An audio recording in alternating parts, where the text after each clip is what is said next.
नमस्कार, मैं तरुण वर्मा और मैं एक क्लिनिकल साइकोलॉजिस्ट हूँ।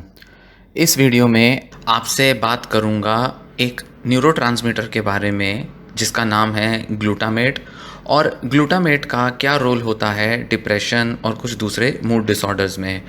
क्यों ग्लूटामेट एक इम्पॉर्टेंट न्यूरोकेमिकल है, न्यूरोट्रांसमीटर है जिसके ऊपर काफ़ी रिसर्च हो रहा है, काफ़ी इंटरेस्ट पिछले कुछ 10-15 सालों में न्यूरो साइंटिस्ट और साइकाइट्रिस्ट लोगों को इस केमिकल में आया है और काफ़ी प्रोमिसेस देखे जा रहे हैं कि कैसे ये ग्लूटामेट पर आधारित जो दवाइयाँ होंगी वो किस तरह से मूड डिसऑर्डर्स में रिलीफ दे सकती हैं और ख़ासकर जो ट्रीटमेंट रेजिस्टेंट जो डिप्रेशन होते हैं उसमें किस तरह से फ्यूचर में बहुत पोटेंशियल है अगर ग्लूटामेट पर बेस्ड दवाइयाँ बनाई जाएं।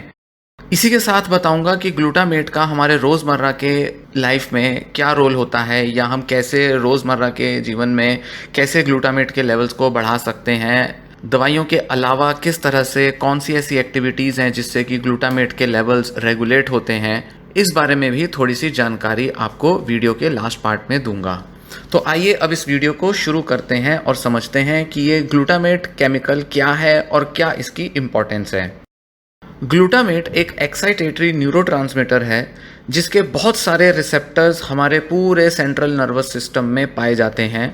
मतलब ब्रेन, स्पाइनल कॉर्ड, अलग अलग जगहों पर इसके रिसेप्टर्स मिलते हैं और इसका मेटाबॉलिज्म हमारे ब्रेन में मेंटेन रहता है जिससे कि इसके ऑप्टिमल लेवल्स को बनाया रखा जा सके, जिससे कि इसकी सप्लाई जो है वो सही तरह से मिल सके। ग्लूटामेटर्जिक सिस्टम मतलब ऐसा ब्रेन के न्यूरॉन्स और उनका आपस का सिस्टम जिसमें कि ग्लूटामेट न्यूरोकेमिकल निकलता है और वो रेगुलेट होता है, उसको ग्लूटामेटर्जिक सिस्टम कहते हैं। क्रोनिक स्ट्रेस का इफेक्ट ग्लूटामेटर्जिक सिस्टम पे पड़ता है, वहाँ के सारे न्यूरोट्रांसमीटर्स पर, उनके न्यूरॉन्स पर पड़ता है और न्यूरोप्लास्टिसिटी में भी ग्लूटामेट का बहुत बड़ा रोल है जिसकी वजह से ब्रेन के बहुत सारे फंक्शंस चेंज किए जा सकते हैं। कुछ साल पहले तक ग्लूटामेट को बस एक साइड नोट के तौर पर मेंशन किया जाता था, मतलब छोटा मोटा रिसर्च इस पर होता था और दूसरे जो बड़े इम्पॉर्टेंट पॉपुलर न्यूरोट्रांसमीटर्स हैं जैसे कि सेरोटोनिन, डोपामीन, नॉरएपिनेफ्रिन, इनके मुकाबले ग्लूटामेट को ज़्यादा इम्पोर्टेंस नहीं दी जाती थी। जैसे कि एक क्लास में कोई बड़ा शाय, बड़ा शर्मीला बच्चा होता है जो होता तो है वहाँ पर उस पर किसी का ध्यान नहीं जाता और अचानक से जब वो एक नया हेयर कट करा ले या कोई नई ड्रेस पहन के आ जाए या उसके बर्थडे पर अचानक से सब लोगों का अटेंशन उस पर जाता है और पता चलता है कि अच्छा ये भी यहाँ मौजूद है। उसी तरह से न्यूरोसाइंस में भी ग्लूटामेट को अब इम्पोर्टेंस मिलने लगी है। तो आप देखेंगे कि कैसे ये एक आम पाया जाने वाला एक न्यूरोकेमिकल जो कि हमारे ब्रेन में पाया जाने वाला सबसे कॉमन एक्साइटेटरी न्यूरोट्रांसमीटर होता है, ये जो इतना कॉमन न्यूरोट्रांसमीटर है इसका क्या रोल है और ये एक मास्टर न्यूरोट्रांसमीटर के तौर पर आइडेंटिफाई किया जा सकता है जिससे कि पूरा का पूरा जो हमारा ब्रेन है उसके फंक्शंस जो हैं उनको एक रूपरेखा, एक काम करने की शैली मिलती है। ग्लूटामेट मैमेलियन ब्रेन में मतलब मैमल्स के ब्रेन में एक इम्पॉर्टेंट न्यूरोट्रांसमीटर है और ये एक फ्री एमिनो एसिड के तौर पे पाया जाता है जो ब्रेन के अंदर बड़े सारे जो मेटाबॉलिक प्रोसेसेस होते हैं, बड़े सारे केमिकल्स का जो मेटाबॉलिज्म होता है उसमें कोई ना कोई रोल इसका देखा गया है। ये न्यूरॉन्स में साइनेप्टिक वेसिकल्स में स्टोर होता है और फिर ये साइनेप्स के थ्रू निकल जाता है, रिलीज़ होता है। अगर ये बहुत ज़्यादा रिलीज़ हो जाए तो इससे सेल्स की डेथ हो सकती है और अगर इसके लो लेवल्स हो जाएं तो बॉडी में एनर्जी की कमी देखी जाती है। सेंट्रल नर्वस सिस्टम में मतलब हमारे ब्रेन, हमारे स्पाइनल कॉर्ड में ज़्यादातर जो सेल्स हैं, न्यूरॉन्स हैं, उनमें कोई ना कोई एक टाइप का ग्लूटामेट रिसेप्टर मिलता ही है। इनमें से जो कॉमन रिसेप्टर्स हैं उनमें होते हैं NMDA रिसेप्टर्स, ये बहुत इंपॉर्टेंट होते हैं, बहुत कॉमनली पाए जाते हैं। फिर आते हैं AMPA रिसेप्टर और काइनाइट रिसेप्टर्स। इन रिसेप्टर्स को आयोनोट्रोपिक रिसेप्टर कहा जाता है। वहीं इसके साथ 8 ऐसे मेटाबोट्रोपिक ग्लूटामेट रिसेप्टर्स भी होते हैं जो कि सेंट्रल नर्वस सिस्टम में कहीं ना कहीं पाए जाते हैं, अलग अलग सेल्स, अलग अलग न्यूरॉन्स में पाए जाते हैं, या प्री साइनेप्टिक लेवल पर या पोस्ट साइनेप्टिक न्यूरॉन्स में। एक्स्ट्रा सेलुलर स्पेस जो होता है मतलब दो न्यूरॉन्स के बीच का जो स्पेस होता है उसमें अलग अलग जगह पाए जाते हैं। तो बड़े सारे जो इनके जो कॉम्प्लेक्स से जो ब्रेन में फंक्शंस होते हैं उनको कंट्रोल करने में इस केमिकल की भूमिका होती है जो कि एक एमिनो एसिड है। और क्योंकि ये बहुत ज़्यादा पाया जाता है ब्रेन में, इसलिए इस केमिकल का बहुत अनलिमिटेड पोटेंशियल है। मतलब ये दिमाग के कई सारे अलग अलग हिस्सों को रेगुलेट कर रहा है। तो इसकी कमी हो जाना या इसका एक्सेस हो जाना हमारे साइकेट्रिक सिम्टम्स पर भी असर लाता है। एक पर्सन की हेल्दी इमोशनल या साइकोलॉजिकल फंक्शनिंग में भी इसका रोल होता है। ये तो रही थोड़ी ब्रीफ जानकारी कि ये जो ग्लूटामेट रिसेप्टर है ये कहाँ और कैसे पाया जाता है। अब बात करेंगे एक इम्पॉर्टेंट ब्रेन प्रोसेस के बारे में जिसे कहा जाता है न्यूरोप्लास्टिसिटी, और उसमें इस न्यूरोट्रांसमीटर का क्या रोल होता है। ब्रेन के अंदर ये न्यूरोस्टिमुलेटर का काम करता है और ग्लूटामेट का बहुत सारे न्यूरोप्लास्टिसिटी के मैकेनिज्म्स में एक अच्छा रोल देखा गया है। साइनेप्स को दोबारा से रीऑर्गेनाइज करने में, वहाँ जो दो न्यूरॉन्स के बीच जो इलेक्ट्रिक पोटेंशियल होता है उसको जारी रखने में, मतलब ब्रेन्स के अंदर न्यूरॉन्स के बीच इलेक्ट्रिक करंट को जारी रखने में, उसको रेगुलेट करने में इसका रोल होता है। तो वहीं स्पाइनल कॉर्ड में सेल्स की डेंसिटी को मेंटेन करने में भी ग्लूटामेट का बहुत अच्छा रोल देखा गया है। वैसे तो जो रिसर्च है ग्लूटामेट पर वो पिछले करीब 20-30 साल से काफ़ी ज़्यादा हो रही है, पर पिछले करीब 10-15 साल में ग्लूटामेट का बहुत अच्छा और बहुत एक्सेप्शनल रोल देखा गया है कॉग्निशन में, मतलब हमारे जो हायर थिंकिंग प्रोसेसेस हैं उसमें, लर्निंग में और हमारे मूड में।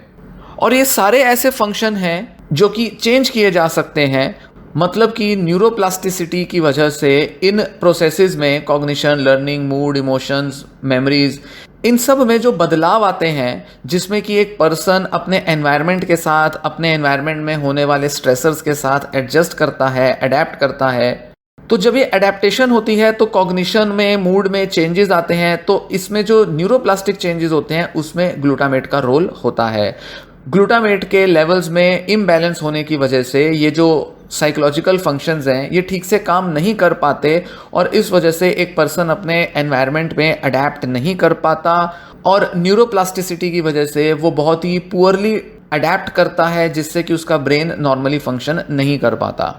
ब्रेन में ज़रूरी होता है कि इलेक्ट्रिक करंट का फ्लो चलता रहे, और जो NMDA और AMPA जो ग्लूटामेट रिसेप्टर्स हैं वो इस करंट को जारी रखने में हेल्प करते हैं, जिससे कि साइनेप्स में दो न्यूरॉन्स के बीच का कनेक्शन जो है वो मजबूत रहे, और इसी वजह से ब्रेन में लर्निंग और मेमोरी अच्छी हो पाती है। या कोई भी पर्सन जब कोई भी चीज़ लर्न करता है या याद रखता है उसमें ये इलेक्ट्रिक करंट का जारी रहना और इन दो रिसेप्टर्स का बहुत बड़ा रोल होता है। इसी के साथ ब्रेन के अंदर कुछ स्ट्रक्चरल चेंजेस भी आते हैं, जैसे कि हिप्पोकैम्पस का साइज छोटा हो जाना या बड़ा हो जाना। हिप्पोकैम्पस ऐसा एरिया है जहां लर्निंग और मेमोरी रेगुलेट होती है। तो हिप्पोकैम्पस का साइज छोटा हो सकता है, और वहीं न्यूरोप्लास्टिसिटी की मदद से, मतलब दवाओं की मदद से या काफ़ी दूसरे साइकोलॉजिकल थेरेपी की मदद से हिप्पोकैम्पस का साइज बड़ा हो जाता है। तो इस साइज के रेगुलेशन में, जो कि एक्चुअल में मूड और कॉग्निशन का ही रेगुलेशन हो रहा है, लर्निंग का रेगुलेशन हो रहा है, इसमें ग्लूटामेट का बहुत अहम रोल होता है। पर क्रोनिक स्ट्रेस की वजह से ग्लूटामेट सिस्टम ठीक तरह से काम नहीं कर पाता, और इस वजह से न्यूरोप्लास्टिसिटी हेल्दी तरह से नहीं हो पाती। जैसा कि बताया कि हिप्पोकैम्पस में क्रोनिक स्ट्रेस की वजह से, लंबे टाइम तक स्ट्रेस झेलने की वजह से ग्लूटामेट का रिलीज बढ़ जाता है, जिससे कि वहाँ पर जो इलेक्ट्रिक करंट का फ्लो है वो बिगड़ जाता है। काफ़ी सारे जो न्यूरॉन्स के जो डेंड्राइट्स होते हैं, मतलब ऐसे प्रोजेक्शंस, ऐसे धागे टाइप के स्ट्रक्चर होते हैं जो कि कई अलग अलग न्यूरॉन्स के साथ एक न्यूरॉन का कनेक्शन बनाते हैं। डेंड्राइट्स और एक्सॉन्स ऐसे कुछ न्यूरॉन के पार्ट्स होते हैं। ये डेंड्राइट्स ऐसे पार्ट्स होते हैं जिससे कि अलग अलग न्यूरॉन्स अच्छे से कनेक्टेड रह पाएँ। तो उन डेंड्राइट्स की एट्रोफी हो जाती है, मतलब उनके साइज में कमी आ जाती है, फंक्शनिंग में कमी आ जाती है, वो कह सकते हैं कि सड़ जाते हैं अगर ग्लूटामेट के लेवल्स बहुत ज़्यादा हो जाएं। और इसी के साथ लर्निंग और मेमोरी डेफिसिट्स भी हिप्पोकैम्पस में ग्लूटामेट के ज़्यादा पैदा होने की वजह से देखे जाते हैं। वहीं अगर हम देखें तो प्री फ्रंटल कॉर्टेक्स में क्रोनिक स्ट्रेस की वजह से ग्लूटामेट का रिलीज कम हो जाता है। इससे भी वहाँ पर इलेक्ट्रिक चार्ज ठीक से फ्लो नहीं करता, वहाँ पर भी जो डेंड्राइट्स होते हैं उनमें कमी आ जाती है उनके कनेक्शंस में, और एक पर्सन की जो अटेंशन एबिलिटी होती है, ध्यान लगाने की जो क्षमता होती है, वो कम हो जाती है। एमिगडाला में क्रोनिक स्ट्रेस की वजह से ग्लूटामेट का जो रिलीज है वो कम हो जाता है। इस वजह से फिर से वहाँ पर जो इलेक्ट्रिक करंट है वो ठीक से फ्लो नहीं कर पाता। डेंड्राइट्स में बहुत ज़्यादा एट्रोफी हो जाती है, जिसे हाइपरट्रॉफी कहते हैं। और इसी के साथ वहाँ पर डेंड्राइट्स जो है वो बहुत ज़्यादा बढ़ जाते हैं, जिसकी वजह से बहुत ज़्यादा एंग्जाइटी होती है। बहुत तेज़ तेज़ वहाँ पर इलेक्ट्रिक चार्ज का जो है वहाँ फ्लो हो सकता है, जिसकी वजह से बहुत ज़्यादा एंग्जाइटी होती है। कुछ वैज्ञानिकों का मानना है कि स्ट्रेस की वजह से ब्रेन के अंदर न्यूरो इन्फ्लेमेशन होती है, जिसकी वजह से वहाँ पर ग्लूटामेट की फंक्शनिंग ठीक से नहीं हो पाती, क्योंकि वहाँ पर प्रॉपर तरह से सिग्नल्स एक सेल से दूसरे सेल तक नहीं पहुँच पाते। अब बात करेंगे कि ग्लूटामेट का ट्रीटमेंट में क्या पोटेंशियल है, ट्रीटमेंट में कैसे मदद कर सकता है ये, किस तरह से जो एंटी डिप्रेसेंट दवाइयाँ हैं वो ग्लूटामेट के ऊपर बेस्ड हैं या बन रही हैं या बन चुकी हैं दवाइयाँ। ग्लूटामेट के सिस्टम का डिसफंक्शन काफ़ी सारे मूड डिसऑर्डर्स में देखा गया है। कई सारे पेशेंट जिनको कि मेजर डिप्रेसिव डिसऑर्डर होता है, उनके ब्रेन के कई सारे इंपॉर्टेंट एरियाज में ग्लूटामेट की प्रोडक्शन कम हो जाती है। और कुछ रिसर्च ऐसा पाते हैं कि बायपोलर डिप्रेशन में भी कुछ ऐसा ही देखने में आता है। इनफैक्ट मेनिया में भी ग्लूटामेट की जो प्रोडक्शन है वो बहुत ज़्यादा बढ़ जाती है। इसी के साथ वैज्ञानिकों का ऐसा देखना है कि मूड डिसऑर्डर्स में, जैसे कि बायपोलर डिसऑर्डर या मेजर डिप्रेसिव डिसऑर्डर या डिस्थाइमिया मतलब परसिस्टेंट डिप्रेसिव डिसऑर्डर, इनमें जो ग्लूटामेट के जो रिसेप्टर्स होते हैं उनको बनाने वाले जो जीन्स होते हैं उनमें भी कोई ना कोई डिफेक्ट आ जाता है, जिसकी वजह से ये रिसेप्टर्स ठीक से या तो काम नहीं कर पाते या फिर ये सही मात्रा में पैदा नहीं हो पाते। इसकी वजह से ग्लूटामेट की प्रोडक्शन में गड़बड़ी आती है और इस वजह से मूड डिसऑर्डर्स का होने का खतरा बढ़ जाता है। कई सारे ऐसे ग्लूटामेटर्जिक एजेंट्स हैं, मतलब ऐसे केमिकल्स हैं जो कि डिप्रेसिव सिम्टम्स को कम करने का काम करते हैं और उनकी इफेक्टिवनेस को काफ़ी अच्छे से देखा गया है। इनमें से जो सबसे ज़्यादा स्टडी किया गया है वो है कीटामीन, जो कि बहुत ही जल्दी अपने एंटी डिप्रेसेंट इफेक्ट्स ले आता है और छोटे से डोज पर भी इसके बहुत लंबे टाइम तक टिके रहने वाले इफेक्ट्स देखे जाते हैं। इनफैक्ट इसको FDA ने अप्रूव भी किया है उन लोगों में जिनको ट्रीटमेंट रेजिस्टेंट डिप्रेशन है। तो मेजर डिप्रेसिव डिसऑर्डर या बायपोलर डिसऑर्डर में कीटामीन की इफेक्टिवनेस को बहुत अच्छा पाया गया है और ये ग्लूटामेट रिसेप्टर्स पर ही जाकर काम करता है। हालांकि कीटामीन कैसे एक्चुअल में काम करता है इसको बहुत अच्छे से तो नहीं समझा गया है, पर चूहों में हुई बहुत सारी स्टडीज बताती हैं कि कीटामीन के जो एंटी डिप्रेसेंट इफेक्ट्स हैं वो कुछ इस तरह से होते हैं कि ये AMPA रिसेप्टर्स को एक्टिवेट कर देता है, क्योंकि इसका कुछ मेटाबोलाइट निकलता है जो कि AMPA रिसेप्टर्स को एक्टिवेट करता है। इसी के साथ इंट्रावेनस एस्कीटामीन बहुत ज़्यादा अट्रैक्ट होता है NMDA रिसेप्टर से, मतलब बहुत फास्ट रिएक्टिविटी दिखाता है ये NMDA रिसेप्टर्स को लेकर और इसकी वजह से बहुत ही रैपिड एंटी डिप्रेसेंट इफेक्ट इन दवाओं का देखने में आता है, जो कि 2 घंटे के अंदर बहुत मेजर इफेक्ट ला सकता है डिप्रेशन के सिम्टम्स में। और ऐसा कुछ रैंडमाइज्ड कंट्रोल ट्रायल्स में पाया गया है कि डिप्रेशन के पेशेंट में 2 घंटे के अंदर बहुत बढ़िया इफेक्ट आ जाता है और उनके सिम्टम्स काफ़ी जल्दी कम हो जाते हैं। कीटामीन का इंट्रानेजल जो स्प्रे है उसको भी अप्रूव किया गया है यूनाइटेड स्टेट्स में उन लोगों के लिए जिनको डिप्रेशन की वजह से बहुत ज़्यादा रिस्क रहता है सुसाइड का। कीटामीन के अलावा कुछ और दवाइयाँ भी हैं जो कि NMDA रिसेप्टर्स के एक्टिविटी को रेगुलेट करती हैं। उनमें एक होती है ट्रैक्सोप्रोडिल, जो कि काफ़ी इफेक्टिव देखी गई थी, पर उसके ट्रायल्स को रोक दिया गया क्योंकि उससे हार्ट में टॉक्सिसिटी होती थी। तो वहीं एक मेडिसिन है रिस्लेनेमडाज, जिसके काफ़ी मिक्स्ड इफेक्ट्स देखे गए हैं और पूरे तौर पे नहीं कहा जा सकता कि यह दवा इफेक्टिव है। एक तीसरी दवा जो कि रेपेस्टिनिल जिसका नाम है, उसके काफ़ी अच्छे इफेक्ट्स देखे गए हैं क्लिनिकल ट्रायल्स में, जिसमें कि मेजर डिप्रेसिव डिसऑर्डर के सिम्टम्स को वो कम कर सकती है और यूनाइटेड स्टेट्स में उसको अप्रूव किया जा चुका है, जिसमें कि इस दवा को एडजंक्टिव ट्रीटमेंट के तौर पे यूज़ किया जा सकता है MDD मतलब मेजर डिप्रेसिव डिसऑर्डर के ट्रीटमेंट में। एक और दवा सार्कोसाइन जो कि NMDA के काम को बढ़ा देती है, वो साइटेलोप्राइम से भी ज़्यादा इफेक्टिव देखी गई थी कुछ स्टडीज़ में और इसके साइड इफ़ेक्ट्स भी बहुत ज़्यादा नहीं देखे गए। वहीं एक दवा है जिसका नाम है AV101 जो कि अभी डेवलप हो रही है और इसमें एनिमल स्टडीज़ की जा रही हैं। इसको भी काफ़ी इफेक्टिव देखा गया है डिप्रेशन के सिम्टम्स को कम करने में। ओवरऑल अगर देखा जाए तो ये जितने भी ग्लूटामाइट के रिसेप्टर्स को बेटर करने में, उनके फंक्शन को इम्प्रूव करने में, ग्लूटामेट की जो रेगुलेशन है उसको बढ़ाने में जो भी दवाइयाँ हैं उन पर रिसर्चेज अभी बड़े शुरुआती स्टेजेस में हैं और बहुत सारा रिसर्च उस पर अभी किया जाना बाकी है ताकि इसके इफेक्टिवनेस को स्टडी किया जा सके। तो कुछ दवाओं पर स्टडीज़ एनिमल में ही हो रही हैं, कुछ में सिर्फ लिमिटेड इफेक्टिवनेस देखी गई है, किसी के अंदर टॉक्सिसिटी आ जाती है, तो किसी को अप्रूव भी किया गया है एमडीडी के ट्रीटमेंट में एडजंक्टिव तौर पे। सो फ्यूचर में काफ़ी स्कोप है कि एनएमडीए रिसेप्टर्स या एएमपीए रिसेप्टर्स के एक्टिविटी को इम्प्रूव करने में जो भी दवाइयाँ काम आती हैं जो कि ग्लूटामेट की रिलीज़ को रेगुलेट करती हैं, उनसे डिप्रेशन के सिम्टम्स को कम करने में काफ़ी हेल्प मिलेगी। अब बात करते हैं कि हम रोज़मर्रा की लाइफ में कैसे नेचुरली ग्लूटामेट के लेवल को बूस्ट कर सकते हैं या उसे रेगुलेट कर सकते हैं। इनफैक्ट यहाँ पर यह भी देखने में आएगा कि एक और न्यूरोट्रांसमीटर होता है जिसे कहा जाता है गाबा, मतलब गामा एमिनो बुटीरिक एसिड। इसके लेवल्स को भी रेगुलेट करने में हमारी डे टू डे लाइफ में बहुत सारी एक्सरसाइजेज और एक्टिविटीज़ हेल्पफुल होती हैं। तो वहीं जहाँ ग्लूटामेट के लेवल्स को कम करने में और गाबा के लेवल्स को बढ़ाने में जो भी एक्टिविटीज़ या एक्सरसाइजेज हेल्पफुल होंगी वो कहीं ना कहीं डिप्रेशन के सिम्टम्स को मैनेज करने में हेल्प कर सकती हैं। जैसे कि फिजिकल एक्सरसाइज और माइंडफुलनेस एक्सरसाइजेज ये ग्लूटामेट के लेवल्स को भी कम करती हैं, उसको मॉड्यूलेट करती हैं, साथ ही गाबा को भी बढ़ाने का काम करती हैं। गाबा के कम लेवल्स की वजह से डिप्रेशन बढ़ता है, तो गाबा के लेवल्स को बढ़ाना ज़रूरी है।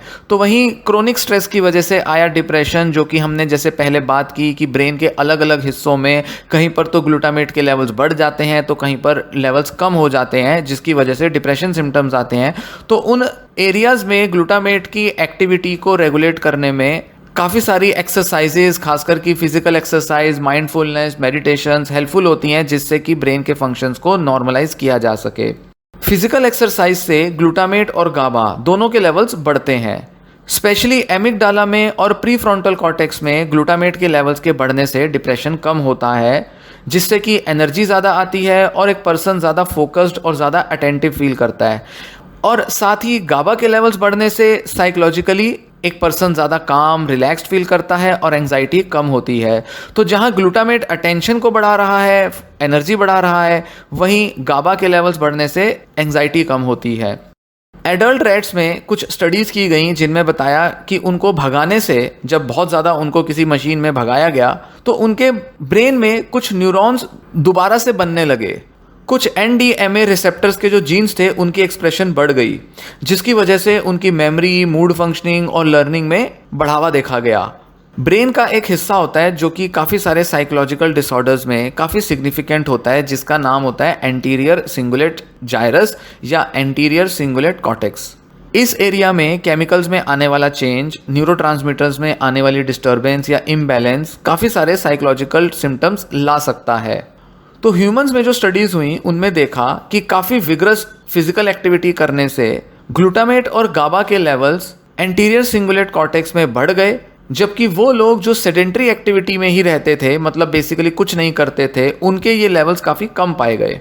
तो फिजिकल एक्टिविटी से एसीसी मतलब एंटीरियर सिंगुलेट कॉर्टेक्स में गाबा और ग्लूटामेट के लेवल्स बढ़ते हैं, जिससे डिप्रेशन में कमी आती है। इनफैक्ट एक अच्छी चीज़ यह देखी गई कि रिगरस एक्सरसाइज करने से इन केमिकल्स का जो लेवल था वो करीब 5 से 10% तक बढ़ा और एक्सरसाइज करने के बाद 30 मिनट तक ये लेवल्स जो थे ब्रेन में बने रहे।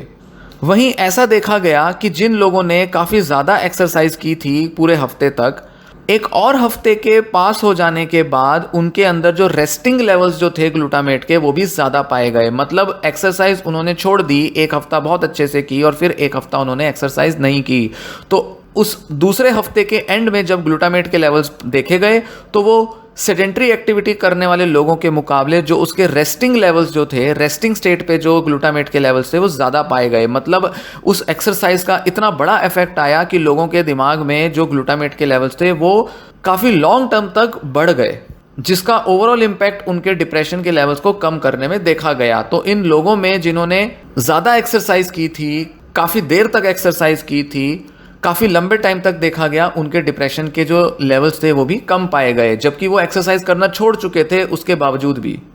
माइंडफुलनेस मेडिटेशन का ब्रेन के ग्लूटामेट लेवल्स पर बहुत स्ट्रॉन्ग इम्पैक्ट पड़ता है और देखा गया है कि जो लोग माइंडफुलनेस मेडिटेशन करते हैं उनके ब्रेन के ग्लूटामेट लेवल्स काफ़ी हाई पाए जाते हैं उन लोगों के मुकाबले जो माइंडफुलनेस नहीं करते या कोई भी मेडिटेशन नहीं करते। 2013 में एक रिसर्च की गई जिसमें रिसर्चर्स ने ज़ेन बुद्धिस्ट मोनेस्ट्री में मेडिटेट करने वाले कुछ मॉन्क्स के ब्रेन्स के अंदर ग्लूटामेट के लेवल्स को चेक किया और साथ ही इन लेवल्स को उन्होंने कंपेयर किया एक हॉस्पिटल स्टाफ के कुछ लोगों से जो कि मेडिटेट नहीं करते थे। तो उन्होंने देखा कि बुद्धिस्ट मॉन्क्स के ब्रेन में ग्लूटामेट के लेवल्स बढ़े हुए थे उनके लेफ्ट थैलेमस में, और ये जो ज़ेन बुद्धिस्ट मॉन्क्स थे ये जितने साल तक इन्होंने मेडिटेशन की थी उतना ज़्यादा इनके जो ग्लूटामेट लेवल्स थे वो ज़्यादा पाए गए। तो कुछ ऐसे बुद्धिस्ट मॉन्क्स थे जो शायद 1 या 2 साल से ही मेडिटेशन कर रहे थे, उनके लेवल्स ज़्यादा तो पाए गए हॉस्पिटल स्टाफ के मुकाबले पर बहुत ज़्यादा नहीं थे। तो वहीं कुछ ज़ेन बुद्धिस्ट मॉन्क्स जो कि 5 साल 10 साल से मेडिटेट कर रहे थे उनके ब्रेन के ग्लूटामेट लेवल्स ज़्यादा हाई पाए गए। मतलब ज़्यादा हाई ग्लूटामेट, ज़्यादा अच्छा अटेंशन, ज़्यादा अच्छा फोकस, कम डिप्रेशन का होना और इमोशनल हेल्थ स्ट्रांग होना, ये सारी चीज़ें आपस में कोरिलेटेड थी, आपस में एसोसिएटेड थी। और यही वजह थी कि ये जो ज़ेन बुद्धिस्ट मॉन्क्स होते हैं ये जब ज़्यादा देर तक, ज़्यादा लंबे समय तक माइंडफुलनेस करते हैं तो इनके प्री फ्रंटल कॉर्टेक्स में एक्टिविटी बहुत ज़्यादा देखने में आती है। मतलब इनका अटेंशन स्पैन बहुत हाई होता है, बहुत फोकस्ड और बहुत अलर्ट होते हैं अपनी लाइफ में, और इसी वजह से उनके ग्लूटामेट लेवल्स भी ज़्यादा होते हैं। इसी के साथ इन रिसर्चर्स ने यह भी देखा कि इन ज़ेन मेडिटेटर्स के ब्रेन में न्यूरो इन्फ्लेमेशन कम पाई गई हॉस्पिटल स्टाफ के मुकाबले। तो ऐसे में रिसर्चर्स का मानना है कि ना ही सिर्फ ग्लूटामेट के बढ़े हुए लेवल्स वहाँ पर डिप्रेशन को कम करने का और अटेंशन बढ़ाने का काम करते हैं, साथ ही वो ब्रेन के अंदर न्यूरो इन्फ्लेमेशन को भी कम करते हैं। ब्रेन के अंदर बहुत सारी जो इंजरीज होती हैं, टॉक्सिसिटी होती है, उसको भी कम करने का काम करती है मेडिटेशन।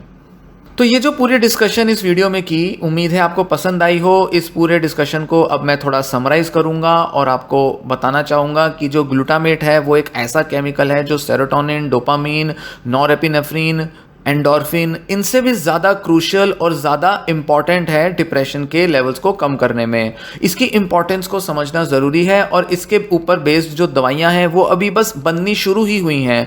कुछ ही दवाइयाँ हैं जिन पर अभी रिसर्च हो रही है, और जबकि ऐसी बहुत सारी दवाइयाँ हैं जिन पर रिसर्च की जानी बाकी है। ऐसी और भी बड़ी सारी दवाइयां हैं जो कि ब्रेन में NDMA या AMPA रिसेप्टर्स पे टारगेट करती हैं, वहाँ पर एक्ट करके वो ग्लूटामेट के लेवल्स को रेगुलेट करने का काम करती हैं। ऐसी दवाइयों पर अभी काम चल रहा है और फ्यूचर में शायद पॉसिबल है कि ग्लूटामेट पर बेस्ड जो दवाइयाँ होंगी वो काफ़ी ज़्यादा हेल्पफुल होंगी ट्रेडिशनल दवाइयों के मुकाबले। मतलब सेरोटोनिन की जो SSRI दवाइयाँ होती हैं या SNRI दवाइयाँ होती हैं, सेरोटोनिन, नॉरएपिनेफ्रिन, रीअपटेक इनहिबिटर्स, तो ये जितनी भी क्लासिकल दवाइयां हैं ये सारी सेरोटोनिन, नॉरएपिनेफ्रिन, डोपामीन, इन्हीं के लेवल्स को टारगेट करती हैं। जबकि ग्लूटामेट को टारगेट करने वाली दवाइयां अभी बहुत कम हैं और ये रिसर्च इनिशियल स्टेज पर है। तो इसमें ऐसा देखा जा सकता है कि ये जो ग्लूटामेट जो है वो हमारे बॉडी के एनर्जी लेवल्स को मेंटेन करने में, हमारे ब्रेन के जो फंक्शंस हैं जैसे कि लर्निंग, मेमोरी, अटेंशन, इमोशंस, इनको रेगुलेट करने में, न्यूरोप्लास्टिसिटी को बढ़ाने में इसका बहुत बड़ा रोल होता है। इसलिए हमारे एनवायरनमेंट के साथ अडेप्ट करने में, फ्लेक्सिबल होने में, हमारे को रोज़मर्रा के चैलेंजेस को टैकल करने में, अपनी थिंकिंग में, अपने बिहेवियर में फ्लेक्सिबल रहने में, फिजिकली एक्टिव रहने में ये ग्लूटामेट का बहुत एसेंशियल रोल है। और अगर ग्लूटामेट के लेवल्स को रेगुलेट किया जाए तो डिप्रेशन के बहुत सारे सिम्टम्स कम हो सकते हैं। ये जो वीडियो थी ये मैंने बेसिकली कुछ एजुकेट करने के लिए, कुछ बेसिक जानकारी देने के लिए बताई, क्योंकि ज़्यादातर लोग सेरोटोनिन, डोपामीन के बारे में तो बहुत पढ़ते, सुनते, देखते रहते हैं, पर ग्लूटामेट पर तो ध्यान ही नहीं जाता। एक तो इसलिए क्योंकि कोई दवाइयाँ इस पर ऐसी बेस्ड हैं ही नहीं जो कि डिप्रेशन के पेशेंट्स को दी जाती हों। सारी दवाइयाँ सेरोटोनिन और डोपामीन, नॉरएपिनेफ्रिन पर ही बेस्ड है, इसलिए इस पर बहुत ज़्यादा बात भी नहीं होती। पर ऐसी एक्टिविटीज़ करना या ऐसे डाइट में चेंजेस लाना जिससे कि ग्लूटामेट के लेवल्स को रेगुलेट किया जा सकता है बहुत क्रूशियल है, जिससे कि डिप्रेशन के लेवल्स को कम किया जा सके। इनफैक्ट ग्लूटामेट का रोल जो है वो दूसरे एंजाइटी डिसऑर्डर्स में भी देखा गया है, जैसे कि generalised anxiety disorder, OCD, PTSD, panic disorder, बहुत सारे दूसरे और कंडीशंस हैं जिनमें ग्लूटामेट का रोल देखा गया है, जिसके बारे में आगे किसी और वीडियोज़ में बताऊंगा या बता चुका हूँगा जब आप सुन रहे होंगे तब इसको। तो इतना एसेंशियल, इतना इंपॉर्टेंट केमिकल, इसके रोल को समझना ज़रूरी है।